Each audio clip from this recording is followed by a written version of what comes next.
Hello my dear students, how are you? કેમ છો? તમે જોઈ રહ્યા છો તમારી અને માત્ર તમારી જ YouTube channel physics with Sameer Mehta. Okay, ધોરણ 11નું પહેલું ચેપ્ટર આપણે સ્ટાર્ટ કરીએ છીએ અને એ કયું છે તો કે ભૌતિક જગત, ફિઝિકલ વર્લ્ડ. એકચ્યુઅલી આ જસ્ટ ઇન્ટ્રોડક્શનનું ચેપ્ટર છે. આમાંથી નીટમાં કે JEEમાં કે ગુજરાત બોર્ડમાં એક પણ પ્રશ્ન પૂછાવાનો નથી. આ શું છે આ ચેપ્ટર્સ? તો આ ચેપ્ટર એ છે કે તમે 2 વર્ષ દરમિયાન ફિઝિક્સમાં કેટલા કન્સેપ્ટ ભણવાના છો એની ઉપર છલી માહિતી છે, ઓવરવ્યૂ છે, છબછબિયા તમારે ખાલી કરવાના છે કે આવું ફિઝિક્સમાં કંઈક ભણવાનું આવશે. ઓકે, તો આ વસ્તુ સમજવાની નથી, સાંભળવાની છે. ડાયરો ગુજરાતીમાં હાલતો હોય ને તો એને સાંભળવાની મજા આવે, સમજવાનું નથી. તો આ ચેપ્ટર 1 તમારા માટેનું ઇન્ટ્રોડક્શન ચેપ્ટર છે. જનરલી લાસ્ટ યર અમે કરાવેલું પણ નથી. આ તો અત્યારે આપણે તમને ઓવરવ્યૂ મળે કે ફિઝિક્સમાં તમે શું ભણવાના છો. મિનિમમ 2 લેક્ચર અથવા 3 લેક્ચર આ ટોપિક ચાલવાના છે. ઓવરવ્યૂ તમને મળી જશે. ઓકે, તો આજુબાજુનું ધ્યાન બધાય કામ મૂકી અને ઓનલી એન્ડ ઓનલી બોર્ડ ઉપર જ તમારું ફોકસ રાખજો. Late start.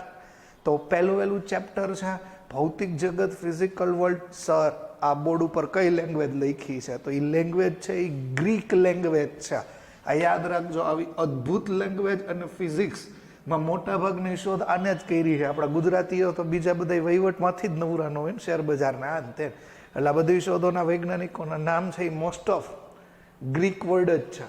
ઓકે, આ છે લખ્યું છે ને, આ ગ્રીક ABCDના લેટર્સ છે. આનો મતલબ જ એવો થાય છે ફિઝિક્સ. એકચ્યુઅલી ફિઝિક્સ એટલે શું? તો એને કહેવામાં આવે છે ભૌતિક વિજ્ઞાન. તો આમાં તમે કેનો અભ્યાસ કરશો? It's a big branch. સાયન્સની એક ઇન્ફાઇનાઇટ લેવલની આખી આ બ્રાન્ચ છે, એને તમે કહો છો ભૌતિક વિજ્ઞાન. એકચ્યુઅલી આ વર્ડ છે એ સાયન્સનો જ છે, સાયન્સની જ એક બ્રાન્ચનો વર્ડ છે. તો ભૌતિક વિજ્ઞાનનું મિનિંગ શું થાય? એકચ્યુઅલી ભૌતિક વિજ્ઞાન એટલે બીજું કાંઈ નહીં. હું તમને સીધી વાત કહી દઉં છું. કુદરતને સમજવાનું વિજ્ઞાન છે. કુદરત એટલે બીજું કાંઈ નહીં, આપણી આજુબાજુ આવેલી પ્રકૃતિ, નેચરની અંદર ચાલતી અમુક ઘટનાઓને નિહાળવાની છે, એને સમજવાની તમારે ટ્રાય કરવાની છે. સમજવાની ટ્રાય કરો કે ઘટના હાલે છે તો એની પાછળ એક ચોક્કસ મેથડ હોય છે. ઉદાહરણ તરીકે શું? તો કે ઉદાહરણ તરીકે હું તમને કહું છું, કુદરતને સમજવાનું વિજ્ઞાન એટલે શું? પ્રકૃતિને સમજવાનું વિજ્ઞાન એટલે શું? તો હાવ સિમ્પલ વાત છે. ઉનાળો છે, સમર છે. ઓકે, એકદમ વધારે પડતી ગરમી પડી છે, તડકો પડ્યો છે, પારો લગભગ 48 ડિગ્રી સુધી પહોંચી ગયો છે આપણે એવું માનીએ. તો શું થશે? તો દરિયાની અંદર રહેલા પાણીનું બાષ્પીભવન થશે. બાષ્પીભવન થઈને એ વરાળ સ્વરૂપે ઉપર જશે. ત્યાં વાદળા બંધાશે. વાદળા એક જગ્યાએથી બીજી જગ્યાએ જશે અને ઠંડા પડતા એટલે કે ચોમાસું આવતા એ જ વસ્તુમાંથી વરસાદ સ્વરૂપે પાણી પાછું ધરતી ઉપર આવશે.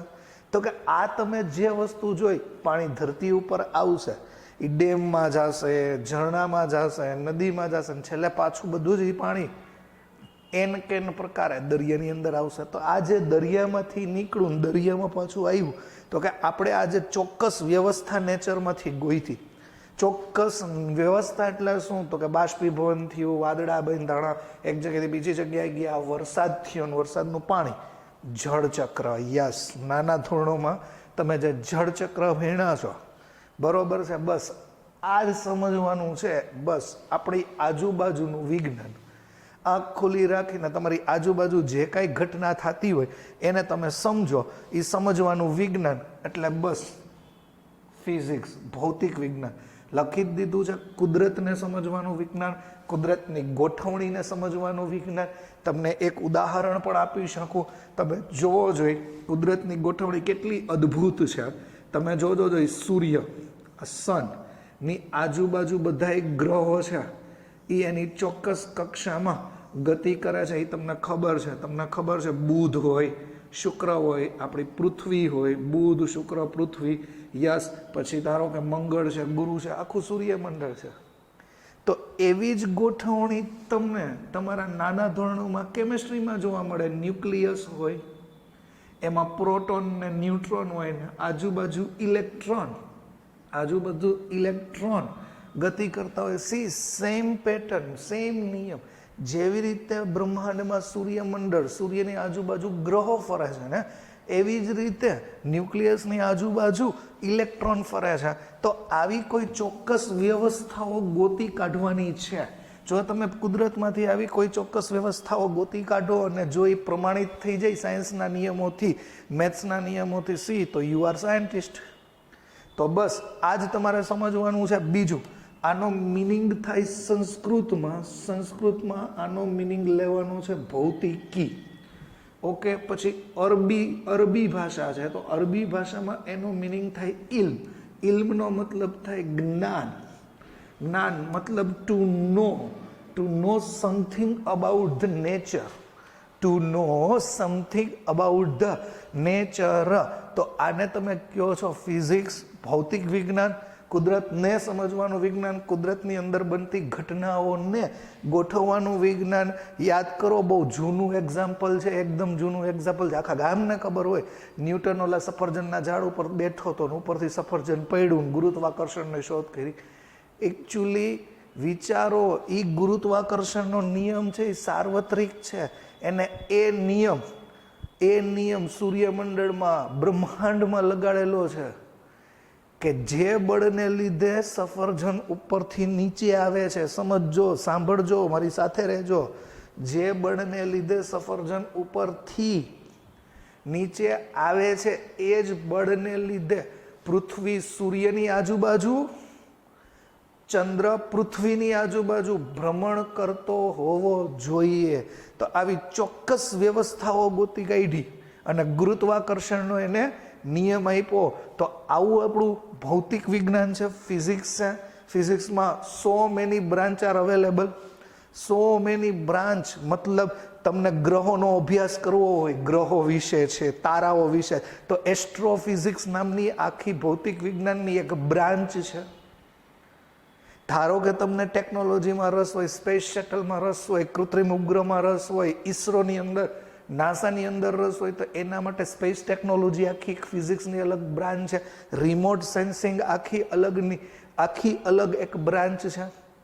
તો આવી બધી વસ્તુની પાયાની માહિતી આજે આપણે લેક્ચરમાં મેળવવાના છીએ. તો આટલી વસ્તુ તમે રિકોલ કરી લ્યો ફટાફટ. ફિઝિક્સ એટલે શું? તો કે ભૌતિક વિજ્ઞાન, કુદરતને સમજવાનું વિજ્ઞાન, પ્રકૃતિને સમજવાનું વિજ્ઞાન, આપણી આજુબાજુ બનતી તમામ ઘટનાઓને નિહાળવાનું છે. ઓકે, સંસ્કૃતમાં એનો વર્ડ્સ તમને ખબર પડી ગઈ, અરબીમાં ખબર પડી ગઈ. એકચ્યુઅલી લેટિન વર્ડ્સ એ છે, તો લેટિન વર્ડ્સમાં સિન્ટિયા એવું પણ કહેવામાં આવે છે. SCIENTIA ઉચ્ચાર કરતા ઇંગ્લિશ વર્ડ યાદ રાખો ને, સિન્ટિયા આવું પણ કહેવામાં આવે છે. સિન્ટિયાનો મતલબ થાય ટુ નો, જાણવું. તો આવી બધી વસ્તુઓ તમારે સમજવાની છે. વિચારો જોઈએ, સૂર્ય કઈ રીતે ફરે છે, ચંદ્ર કઈ રીતે ફરે છે, પ્રકાશ આપણા સુધી કેમ પહોંચે છે, લાઇટ આપણા સુધી કેમ પહોંચે છે. વિચારો, સૂર્યમાંથી આવતા પ્રકાશના કિરણોને પૃથ્વી સુધી પહોંચવા માટે જસ્ટ 8 સેકન્ડ થાય. કરોડો કિલોમીટર દૂર છે. તો ગ્રહો વચ્ચેના અંતરો કેમ માપવા? તો આવી બધી વસ્તુની વાત તમારે અહીંયા કરવાની છે. અને ફિઝિક્સમાં છે ને, કોઈ પણ વસ્તુ હોય એને તમારે ક્વેશ્ચન પૂછવાનો છે. વોટ કરતાંય મોટો ક્વેશ્ચન છે વાય. જો તમે આ પ્રશ્ન તમારી જાતને પૂછો તો તમને બધાય પ્રશ્નના જવાબ મળે. જેમ કે હું અત્યારે એમ કહું કે મારી અહીંયા લાઇટ ચાલુ છે વાય, શું કામ ચાલુ છે? તો ઘણા સારા જવાબ આપશે કે સ્વિચ ચાલુ કરી એટલે, પણ ફિઝિક્સના જવાબ એવા હોય કે પ્રવાહ પસાર કર્યો એટલે, તો પછી પ્રવાહ શું કામ પસાર કર્યો, વાય, તો કે એમાં ઇલેક્ટ્રોનનો ફ્લો થયો એટલે, વિદ્યુત સ્થિતિમાનનો તફાવત આવ્યો એટલે, વિદ્યુત સ્થિતિમાનનો તફાવત કેમ રચાણો, તો કે ઓહમનો નિયમ. તો આવી બધી તમને ડીપ માહિતી તમને મળતી રહે. કોઈ પણ પ્રશ્ન લઈને એને તમે પૂછ્યા રાખો, વાય આવું શું કામ, વાય આવું શું કામ, તો તમે એ પ્રશ્નના બેઝ તળિયા સુધી પહોંચી શકો. યાદ રાખો, જો કોઈ વ્યક્તિ એવું કહે છે કે મને ફિઝિક્સ અથવા બ્રહ્માંડ વિશે 1% ખ્યાલ છે, 1% મને ફિઝિક્સ કે બ્રહ્માંડ વિશે ખબર છે, તો એ દુનિયાનો મહામૂર્ખ છે. કારણ કે જેટલી શોધો થઈ છે ને અત્યાર સુધી, કેટલા બધા સાયન્ટિસ્ટો આવી ગયા, આઇન્સ્ટાઈન ને ન્યૂટન ને ગેલિલિયો ને, તમે નામ નથી સાંભળ્યા એવા કેટલા વૈજ્ઞાનિકો તમારા ભણવાના છે, પણ આ બધાય જસ્ટ 1% શોધની અંદર સમાઈ જાય. મતલબ એને કરેલી શોધો એ 1% ગણી શકાય, 99% શોધખોળ હજી બાકી છે. ઓકે, હજી એક મહત્વની વાત કહી દઉં તો કે બ્રહ્માંડ આખું 2 વસ્તુનું જ બનેલું છે, દ્રવ્ય અને વિકિરણ. જો આ 2માંથી એકેય વસ્તુ ન હોય તો પૃથ્વી ઉપર મનુષ્યનું અથવા જીવસૃષ્ટિનું અસ્તિત્વ ન રહે. દ્રવ્ય એટલે મેટર, આપણી આજુબાજુ રહેલી તમામ વસ્તુ દ્રવ્ય, મેટર. એમ કહું તો આખું આવર્ત કોષ્ટક આવી જાય. ઓક્સિજન વાયુ તો કે મેટર, કાર્બન ડાયોક્સાઇડ મેટર, લાકડું મેટર એટલે દ્રવ્ય, વિકિરણ એટલે રેડિયેશન. ઇમેજિન કરો, સૂર્યપ્રકાશ જ ન હોય તો ઓલા 9મા ધોરણમાં આવે એ આહાર કડી આખી તૂટી જાય. સૂર્યપ્રકાશ ન હોય તો વનસ્પતિ પ્રકાશ સંશ્લેષણની ક્રિયા જ ન કરી શકે. તો તમને ખબર, ઓલું તૃણાહારી ને માંસાહારી ને મિશ્રાહારી ને કંઈ શક્ય જ ન બને. ઇન શોર્ટ કહેવાનો મિનિંગ એવો છે કે બ્રહ્માંડ આખું 2 જ વસ્તુ ઉપર છે, દ્રવ્ય અને વિકિરણ. અને આવું આપણને સમજાવ્યું તું. કોને સમજાવ્યું તું? આ આઇન્સ્ટાઈન કાકાએ સમજાવ્યું હતું. અને એને જ આ સૂત્ર આપ્યું હતું, E is equal to delta mc². Hot favourite સૂત્ર છે. હોટ ફેવરિટ સૂત્ર શું છે? તો કે E એટલે એનર્જી છે, ઉર્જા છે, ડેલ્ટા M એટલે દળનો તફાવત છે, C એટલે શું છે? તો કે પ્રકાશનો વેગ છે. એને જ એવું સમજાવ્યું હતું કે દળનું રૂપાંતરણ ઉર્જામાં થઈ શકે, અને ઉર્જાનું રૂપાંતરણ દળમાં થઈ શકે. દળ એટલે માસ. તો આ જે કન્વર્ટાઇઝેશન છે એ જ આ છે, દ્રવ્ય ને વિકિરણ ને વિકિરણ અને દ્રવ્ય. ખાલી તમારે સાંભળવાનું છે, સમજવાની ટ્રાય નથી કરવાની. તો આવું મેં શું કીધું એ તમે જુઓ. અત્યાર સુધી મેં બુકનું તમને પહેલું પેજ આખું ભણાવેલું છે, બરોબર, પણ આ કાંઈ તમારે યાદ રાખવાનું નથી. તો જરાક જોઈ લ્યો જોઈ બોર્ડ ઉપર.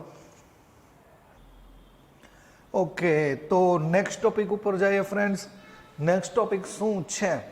તો નેક્સ્ટ ટોપિક એ છે કે ફિઝિક્સની કોઈ આમ ચોક્કસ, ભૌતિક વિજ્ઞાનની કોઈ ચોક્કસ વ્યાખ્યા નથી. ખાલી એટલું કહી શકાય કે કુદરતમાં બનતી ઘટનાઓને નિહાળો, એની પાછળના તથ્યોને જાણવાની ટ્રાય કરો, સાચી ઘટનાઓને, સાચી ગોઠવણીને, પ્રકૃતિની ગોઠવણીને સમજવાની આપણે ટ્રાય કરીએ અને નિયમો મેળવીએ. તો એને જ આપણે આપણું ફિઝિક્સ કહીએ છીએ. બીજી વાત એ છે, એક મજાકમાં મસ્ત લાઈન છે ફિઝિક્સમાં કે physics is the king of all the science. યાદ રાખજો, વર્ડ શું છે? Physics is the king of all science while mathematics is queen. આ શું કહેવા માંગે છે? આમાં કંઈ ઓલા રિલેશન ગોતવાની ટ્રાય નથી કરવાની હો. ફિઝિક્સ કિંગ છે ને મેથ્સ ક્વીન છે ને કિંગ અને ક્વીન એક મેલમાં રહેતા હોય ને એવું કંઈ છે જ નહીં. હાવ સિમ્પલ વાત એ છે કે ફિઝિક્સ કિંગ શું કામ છે? કારણ કે બધી જ વસ્તુઓનો પાયો છે, બેઝ છે. બ્રહ્માંડની ઉત્પત્તિથી માંડીને ટિલ ધ એન્ડ સુધી આપણને જે વિજ્ઞાન સમજાવે છે એ વિજ્ઞાન ફિઝિક્સ છે. પાયાની માહિતી આપણો બર્થથી માંડીને આપણા અસ્તિત્વ સુધીની વાત કરી દે છે, એટલે એને કિંગ કહે છે. બીજું, મેથેમેટિક્સને ક્વીન શું કામ કીધું છે? તો સિમ્પલ છે, કિંગ છે એ ક્વીન વિના જીવી ના શકે. મતલબ કે મેથ્સની આપણે 110% ફિઝિક્સમાં જરૂર પડશે. મોટા મોટા નિયમોને શોર્ટ ફોર્મમાં આપણે ગાણિતિક સ્વરૂપે લખશું. કહેવાનો મિનિંગ એવો છે, ફિઝિક્સ છે એ ગણિત વિના અધૂરું છે. મેથ્સ છે એ ફિઝિક્સને લખવામાં સહેલું બનાવી દે છે.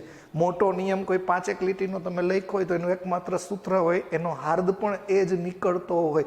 કહેવાનો મિનિંગ છે કે મેથ્સના નિયમોનો આપણે અહીંયા ભરપૂર ઉપયોગ કરવાના છે. મેથ્સ વિના ફિઝિક્સ શક્ય નથી. તો આ એક મજાકની વાત થઈ. Physics is a king and બાકી બધું છે એ એના પછીના તમે સાયન્સ એવું કહી શકો. કહેવાનો મિનિંગ છે એ આવો બધો થઈ શકે. હવે આપણે શું કરવાના છીએ તો કે હવે આપણે આગળ વધીએ છીએ. આપણા ટોપિકમાં થોડાક આગળ વધી જઈએ તો યાદ રાખો, ફિઝિક્સમાં ભૌતિક વિજ્ઞાનમાં 2 વસ્તુ બહુ વધારે પડતી મહત્વની છે.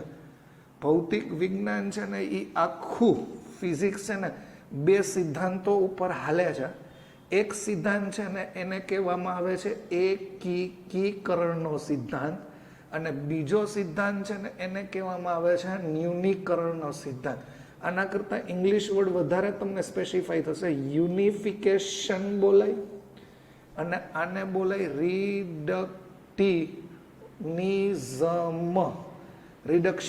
રિડક્ટિનિઝમ. આ યાદ રાખો. 2 મહત્વના પોઈન્ટ, 2 મહત્વના સિદ્ધાંતો તમારી પાસે છે. યુનિફિકેશન એટલે એકાકીકરણ અથવા એકીકરણ કહેવાય. ન્યૂનીકરણ એટલે રિડક્શનિઝમ. સર આ શું છે? એકાકીકરણ. નામ ઉપરથી જ છે. એકાકીકરણ એટલે શું? વિચારો, ફિઝિક્સની અંદર આવું શું થઈ શકે? અરે એક વસ્તુને સમજવા માટે એક નિયમ આવે તો આપણે ટકો થઈ જાય. હું કહેવા માંગુ છું એ સમજો.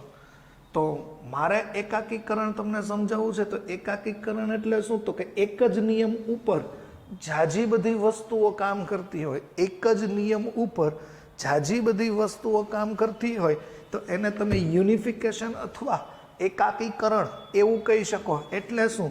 ધારો કે જો હું તમને સમજાવું છું, સફરજનનું પડવું, મારા હાથમાંથી આ બોલપેન પડવી એટલે પેનનું અથવા પથ્થરનું પડવું એટલે મુક્ત પતન થાય. આ સમજો. પછી તમે એવું લખી શકો ગ્રહોની ગતિ, પૃથ્વીની ગતિ, પછી એવું લખી શકો ચંદ્રની ગતિ, પછી એવું લખી શકો સાદુ લોલકની ગતિ. હવે આ એક વસ્તુ સમજવા માટે એક નિયમો હોય તો પૃથ્વીમાં તો આવી અસંખ્ય ઘટના થતી હોય. અસંખ્ય ઘટના થાય તો અસંખ્ય નિયમ મળે, તો કોઈ દી ભણાય જ નહીં. તો આ બધી ઘટનાઓ છે ને, બધી જ ઘટનાઓ તમે એક સાદા નિયમની મદદથી ભણી શકો. અને તમને બધાને ખબર છે સફરજનનું પડવું એના માટે જવાબદાર કોણ છે? તો કે ગુરુત્વાકર્ષણનો નિયમ જે ન્યૂટન દાદાએ ગોઈતું છે, સર આઇઝેક ન્યૂટન. તો તમે ગુરુત્વાકર્ષણના નિયમની મદદથી સફરજનનું પડવું, કોઈ પણ વસ્તુ ઉપરથી નીચે આવે છે એ ભણી શકો. ગ્રહોને કંઈ લટકાયડા ન હોય, ગ્રહો છે એની ગતિ ભણી શકો. તારાની ગતિ, પૃથ્વી, ચંદ્ર, સાદુ લોલક, પેન્ડ્યુલમ, ઘડિયાળ તમે જોયા જ હોય, સાદુ લોલક વાળી આમ ઘડિયાળ.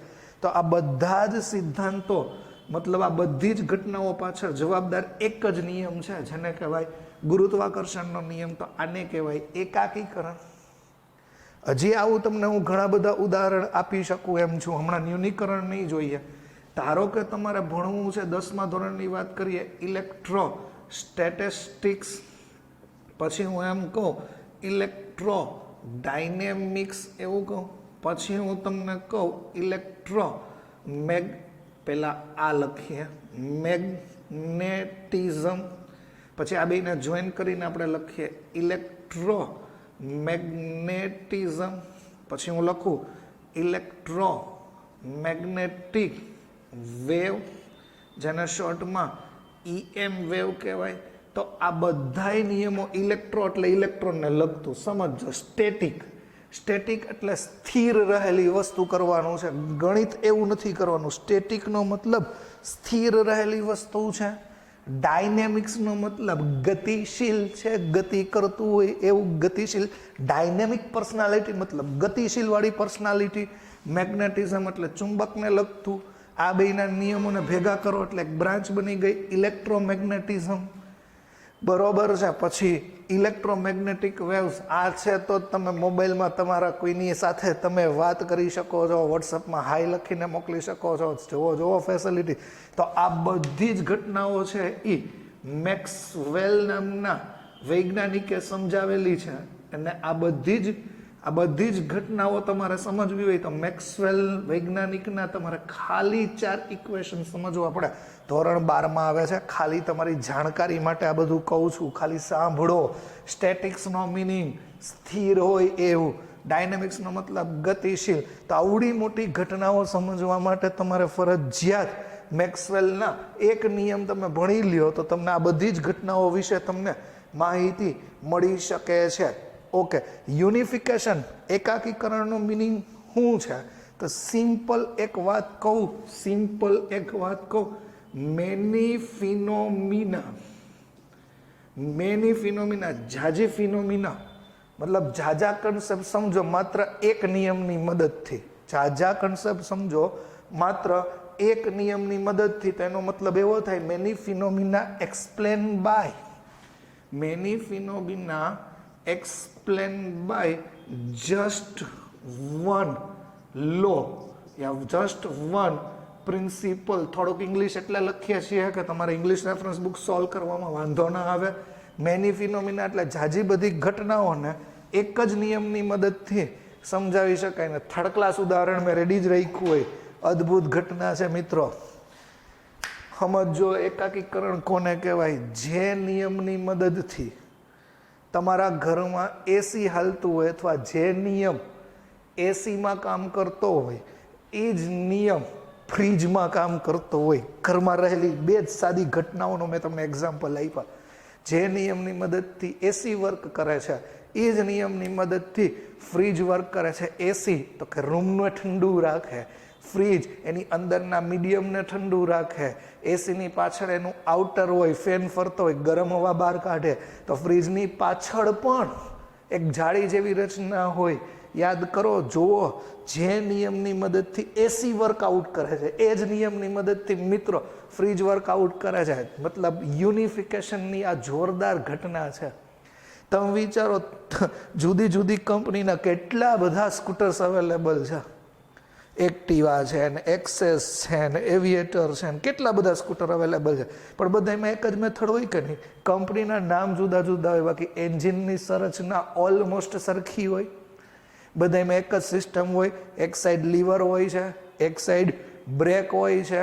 યાદ કરો, બરોબર? બધામાં આ જ નિયમ હોય છે. ગેરવાળા સાધનો હોય તો બધામાં ગેર આપેલા હોય છે. એન્જિનની રચના તો યુનિકનેસ જ છે.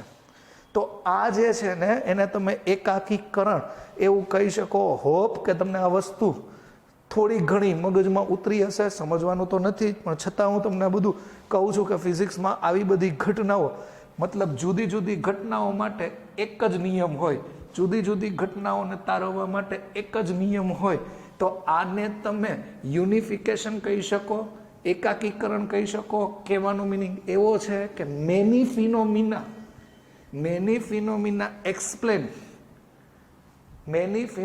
explain with just one rule, just one law, that call unification. એને શું કહેવામાં આવે છે? યુનિફિકેશન.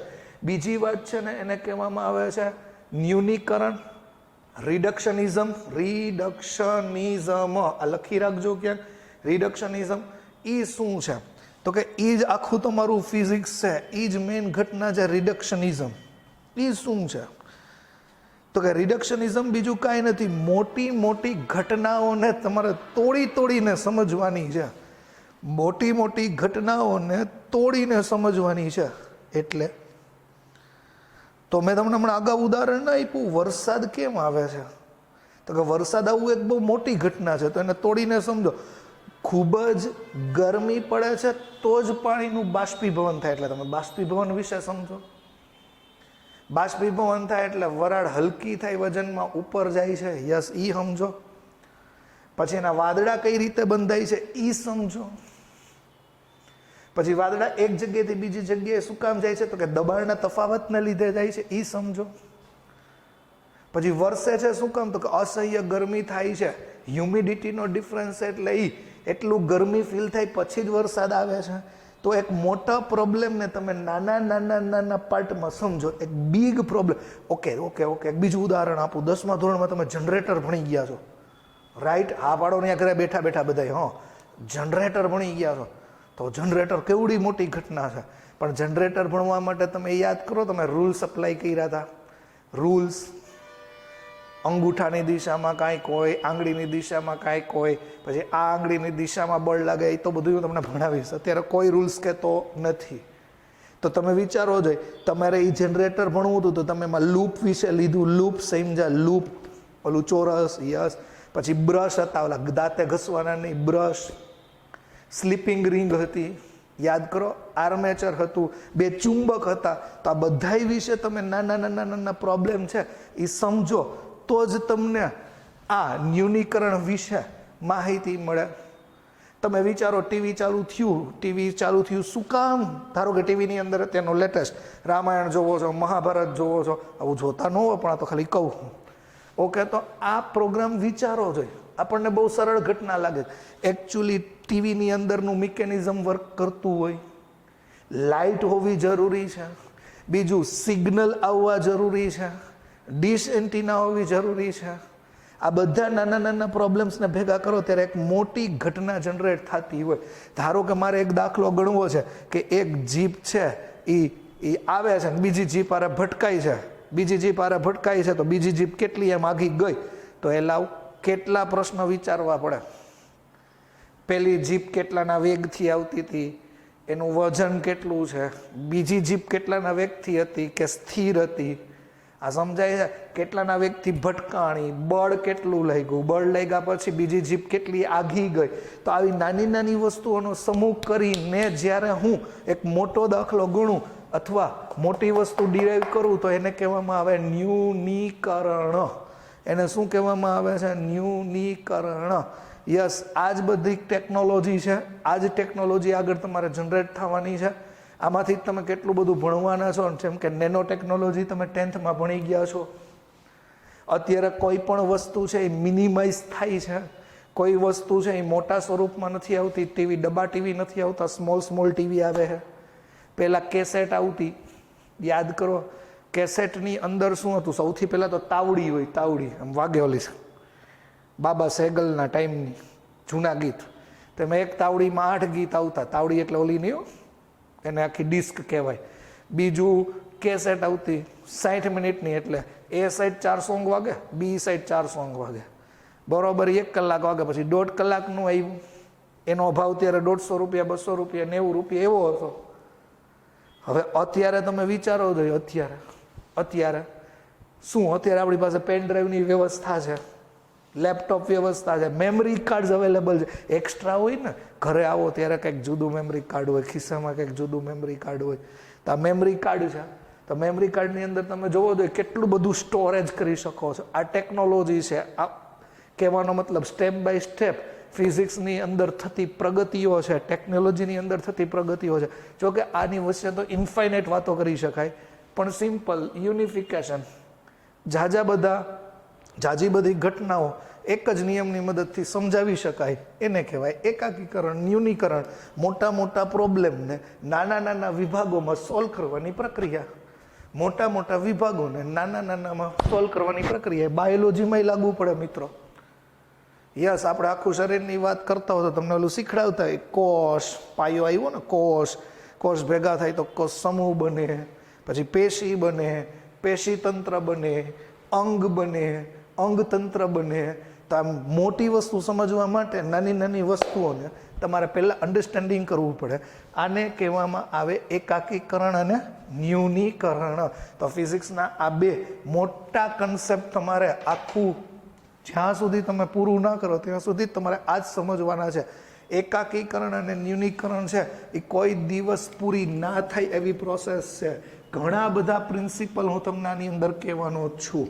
ઓકે, તો આટલું પહેલાં જોઈ લ્યો શાંતિથી. ઓકે, નેક્સ્ટ ટોપિક, ભૌતિક વિજ્ઞાનનું કાર્યક્ષેત્ર અને ઉત્તેજના. કાર્યક્ષેત્ર અને ઉત્તેજના તો બીજું કાંઈ નથી, સ્કોપ. મતલબ કાર્યક્ષેત્ર એટલે સ્કોપ અને ઉત્તેજના એટલે એક્સાઇટમેન્ટ. આ યાદ રાખજો, એક્સાઇટમેન્ટ. અડધો સ્પેલિંગ લખું છું, બરોબર છે. કાર્યક્ષેત્રનો મિનિંગ શું કરવાનો છે? ભૌતિક વિજ્ઞાનનું કાર્યક્ષેત્રનો મિનિંગ સિમ્પલ છે, scope and excitement of the physics. તો કહેવાનો મિનિંગ એવો છે, શું કહેવા માગે છે? તો કે સ્કોપ એટલે આગળ શું શું તમે આની અંદર ભણી શકો. સ્કોપ તો યાદ રાખો, બીજું કાંઈ નથી. Scope of physics. તમારે ફિઝિક્સમાં આગળ વધવું હોય તો તમારે એક ફ્લો ચાર્ટ ધ્યાનથી સમજવો પડે. ફિઝિક્સની અંદર બે વસ્તુ, જેમ આગળ કીધું એમ યુનિફિકેશન અને રિડક્ટનિઝમ છે, એ બે મહત્વની ઘટનાઓ છે. એવી જ રીતે સ્કોપ ઓફ ફિઝિક્સમાં તમારે શું ભણવાનું છે? તો યાદ રાખો, માઇક્રોસ્કોપિક ઘટના ભણવાની હોય છે અને મેક્રોસ્કોપિક ઘટના ભણવાની હોય છે. નામ ઉપરથી જ ઘણીને આઈડિયા આવી ગયો હશે. માઇક્રો, નાનામાં નાની વસ્તુ વિશે તમે અભ્યાસ કરો, સૂક્ષ્મથી સૂક્ષ્મ વસ્તુ વિશે અભ્યાસ કરો તો એને માઇક્રોસ્કોપિક કહેવાય. મેક્રોસ્કોપિક, મોટા મોટા ગ્રહો વિશે વાત કરો, ગ્રહોની અંદર રહેલા દળની વાત કરો, અંતરોની વાત કરો, અવકાશીય અંતરોની વાત કરો. ઇન શોર્ટ, મોટી વસ્તુઓ વિશેનો અભ્યાસ તો મેક્રોસ્કોપિક, નાની વસ્તુઓ વિશેનો અભ્યાસ તો કે માઇક્રોસ્કોપિક. તો કે ફિઝિક્સ, આને તમે આવું પણ કહી શકો, માઇક્રોસ્કોપિક એટલે શૂન્ય, અને આનો મિનિંગ થાય અનંત. શૂન્ય મતલબ નાનામાં નાનું, અનંત મતલબ ઇનફાઇનાઇટ. ઇન શોર્ટ, ફિઝિક્સમાં નાનામાં નાનું કેટલો અભ્યાસ થઈ શકે અને ફિઝિક્સમાં મેક્સિમમ અત્યાર સુધી કેટલો અભ્યાસ થયો છે, સ્ટડી કર્યું છે સાયન્ટિસ્ટોએ, એ સમજવાનું છે. તો મેઇન વસ્તુ આમાં તમારે પહેલાં એ સમજવાનું છે કે નાનામાં નાની લંબાઈ કેટલી હશે. પછી તમારે એવું સમજવાનું છે કે નાનામાં નાનું દળ કેટલું હશે, અને તમારે સમજવાનું છે સમય. આ ફંડામેન્ટલ 3 વસ્તુ છે. લંબાઈ, લેન્થ, દળ એટલે માસ, અને ટાઈમ સમય. તમારે આ 3 વિશે સમજવાનું છે. એમ, એલ એન્ડ ટી આગળ ભણાવીશ. મુખ્ય 3 આવી રાશિઓ માપવામાં આવે છે. તો ફિઝિક્સમાં નાનામાં નાની લંબાઈ કેટલી, નાનામાં નાનું દળ કેટલું અને નાનામાં નાનો સમય કેટલો, તો આ બધાને માઇક્રોસ્કોપિક, નાનામાં નાની ક્વોન્ટિટી કહેવામાં આવે, રાશિ. અને મેક્સિમમ તમે કેટલું માપી શકો છો, ફિઝિક્સ લખી ગમે એટલું શકાય, માપી કેટલું શકો છો. તો નાનામાં નાની લંબાઈ ફિઝિક્સે માપી છે 10⁻14 મીટર અથવા 10⁻15 મીટર. આ શું છે? તો આ યાદ રાખો, ન્યુક્લિયસની ત્રિજ્યા છે. એલા સેન્ટીમીટર માંડ જોઈ શકીએ, મિલીમીટર માંડ અનુભવી શકાય, માઇક્રો, નેનો, આ એના કરતાં નાનું છે. 10⁻14 મીટરથી માંડીને 10⁻15 મીટર. અમુક બુકમાં 10⁻14 છે, 10⁻15 છે, બે સાચું છે. એમાં કાંઈ ન હોય, એટલે પોઈન્ટ આમ આડાવડા પોઈન્ટ ઇધર ઉધર એમ ટ્રાન્સફર કરો એટલે ઘાત બદલે, એની આરે કાંઈ લેવા દેવા નથી. ન્યુક્લિયસની ત્રિજ્યા, તમે આ પરમાણુ સમજો તો પરમાણુમાં જે ન્યુક્લિયસ હોય, જેમાં પ્રોટોન અને ન્યુટ્રોન હોય, એની ત્રિજ્યા 10⁻14 મીટર અથવા 10⁻15 મીટર એવું લેવામાં આવે છે. આખા પરમાણુની ત્રિજ્યા 10⁻10 મીટર હોય, 1 એંગસ્ટ્રોમ હોય. યાદ કરો, નેનો ટેકનોલોજી, હાઇડ્રોજન પરમાણુનો વ્યાસ તમે માપ્યો જ છે. ઓકે, ગુડ, ભૂલાઈ નહીં. ન્યુક્લિયસ એટલે કેન્દ્ર. આ કેન્દ્ર છે એ નાનું છે. ઓકે, તો એની ત્રિજ્યા, એની લંબાઈ 10⁻14 છે અથવા 10⁻15 છે. પરમાણુનો વ્યાસ, પરમાણુની ત્રિજ્યા, તો પરમાણુની ત્રિજ્યા એંગસ્ટ્રોમના ક્રમની છે. ઇન શોર્ટ, ફિઝિક્સે આટલું નાનું માપન કરીને આપ્યું છે. લખી તો 10⁻55 લખી શકે, પણ લંબાઈમાં માપન નાનામાં નાનું 10⁻14, એટલે કે ન્યુક્લિયસની ત્રિજ્યા મળેલી છે. આ તમને ખબર પડી જવી જોઈએ. હવે મોટામાં મોટું કેટલું લખશો? મોટામાં મોટી લંબાઈ, તો મોટામાં મોટી લંબાઈ લખશો 10⁻26 મીટર. ઓહો, આ શું છે? તો કે આપણી જે ગેલેક્સી છે, ગેલેક્સી એ ગેલેક્સીનો વ્યાસ છે, આકાશગંગાનો વ્યાસ છે. મેક્સિમમ ફિઝિક્સ નાનામાં નાની લંબાઈ આટલી માપી શકે અને મોટામાં મોટી લંબાઈ આટલી માપી શકે, લંબાઈ એટલી માપી શકે. 10⁻26. એટલે ટ્રાય તો કરો, બોલવામાં આપણને ભેગું ન થાય હો. આ 10⁵ લાખ થાય, 10⁶ 10 લાખ થાય, 10�7 હા ભૂલાઈ ગયું કરોડ થાય, 10⁸ 10 કરોડ થાય, 10⁹ અબજ થાય, 10⁻10 10 અબજ થાય. પછી તમે તમારું પુરાણ ખોલો, સહસ્ત્ર હોય ને શંકુ હોય ને નિશંકુ હોય, એલા તો 10⁻15 તમારું પૂરું થઈ જાય. 10⁻15 કાઉન્ટિંગ માંડ તમે થોથા ઉઠલાવો ત્યારે મળે. 10⁻26 મીટર લંબાઈ ખબર પડે ને, 10 ની પાછળ કેટલા મીંડા. યસ, તો આ નાનામાં નાની વસ્તુ માપી શકો, મોટામાં મોટી વાપરી શકો. નાનામાં નાની વસ્તુ માપી એને તમે માઇક્રોસ્કોપિક કયો, શૂન્ય એટલે સૂક્ષ્મથી સૂક્ષ્મ, મેક્રોસ્કોપિક એટલે મોટામાં મોટું એટલે અનંત. તો 10⁻26 આપણે માપી શકતા ફિઝિકલી ફૂટપટ્ટીથી, એવડી ફૂટપટ્ટીઓ જ ન હોય. સમજાય છે? આ બધું રિમોટ સેન્સિંગ કોમ્પ્યુટરની મદદથી, ટ્રિગોનોમેટ્રી ત્રિકોણમિતિની મદદથી માપવામાં આવ્યું હોય. 10⁻26 મીટર. ઓકે, નાનામાં નાનું દળ કેટલું હોય છે? તો નાનામાં નાના દળ માટે આપણે વાત કરીએ તો દળની વાત કરીએ. નાનામાં નાનું દળ ફિઝિક્સે 10⁻30 કિલોગ્રામ માપેલું છે. આ છે ઇલેક્ટ્રોનનું દળ. કોનું દળ છે? ઇલેક્ટ્રોનનું દળ એટલું માપેલું છે. એકચ્યુઅલી ઇલેક્ટ્રોનનું દળ એને માસ ઓફ ઇલેક્ટ્રોન કહેવાય. 9.1 × 10⁻31 કિલોગ્રામ છે. પછી તમે પોઈન્ટ ઇધર ઉધર કરો, આ પોઈન્ટને આગળ પાછળ ફેરવો તો અહીંયા 30 તમે કરી શકો. પણ નાનામાં નાનું દળ 10⁻30 કિલોગ્રામ છે. એ ઇલેક્ટ્રોનનું દળ ગણવામાં આવે છે. મોટામાં મોટું દળ 10⁻55 કિલોગ્રામ છે. ખાલી આંકડા સાંભળો. આને મેઝરમેન્ટ કરવા માટે આપણા કોઈ સાધન જ ન હોય. આ શું છે? તો કે દેખીતા તારા વિશ્વ એટલે એક ગેલેક્સીનું દળ છે. એક ગેલેક્સીનું, જેમાં સૂર્ય જેવા અસંખ્ય ગ્રહો તારાઓ આવેલા હોય, એ બધાયનું દળ એટલે મેક્સિમમ 10⁻55 kg.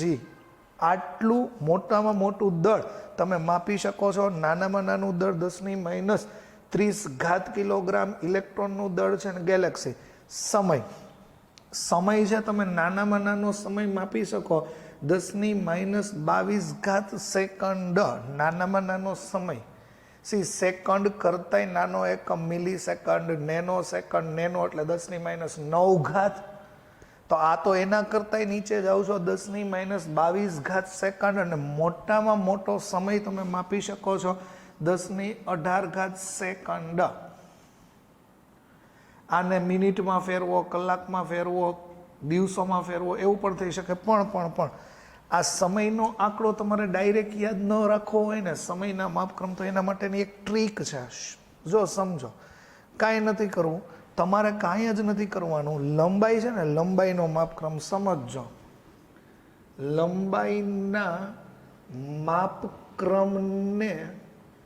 લંબાઈના માપક્રમને પ્રકાશના વેગથી ડિવાઈડ કરી નાખો એટલે ભાગો. એમ ભાગો નહીં.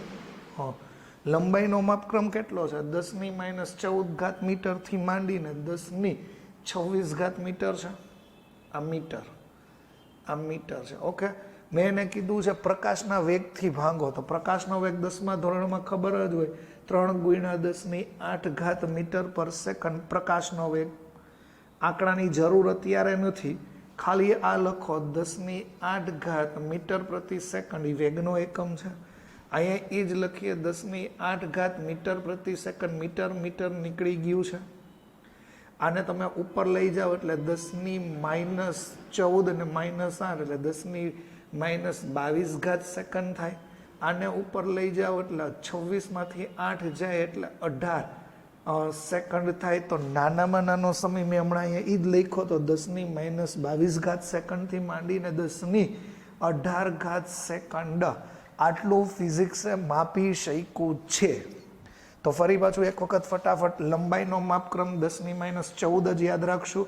10⁻26 આ બેનો ગુણોત્તર લ્યો તો 10⁻26 ના છેદમાં 10⁻14 અને ઉપર લઈ જાઓ તો 10⁻40 જેટલો એની રેન્જ છે, વિસ્તાર છે, એવડું વાઇડ છે.